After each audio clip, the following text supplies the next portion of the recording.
கல்வியை மீண்டும் மாநில பட்டியலுக்கு மாற்ற வேண்டும் என நாடாளுமன்றத்தில் திருமாவளவன் வலியுறுத்தியுள்ளார்.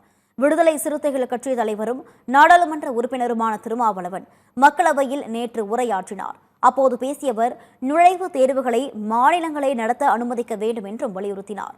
சட்ட திருத்தம் மூலம் தேர்வை சரி செய்யலாம் என்பது மக்களை ஏமாற்றும் செயல் என்று விமர்சித்தார். நீட் தேர்வில் சீர்திருத்தம் செய்வதால் பலன் இல்லை என்பதால் நீட் தேர்வை முழுவதுமாக ரத்து செய்ய வேண்டும் என தெரிவித்தார். மாணவர்களின் போராட்டத்திற்கு பாஜக அரசு பணிந்துள்ளதாக குறிப்பிட்ட அவர் தேசிய தேர்வு முகமையை கலைக்க வேண்டும் என்றும் திருமாவளவன் வலியுறுத்தினார். மாநில அரசுகளே தேர்வு முறைகளை வரையறுத்துக் கொள்ளவும் நுழைவுத் தேர்வை நடத்துவதற்கும் வழக்கம் போல் அனுமதிக்க வேண்டும் என்று கேட்டுக்கொள்கிறேன். தேர்வை நிறுத்துவது என்பதுதான் இதற்கு ஒரே தீர்வு.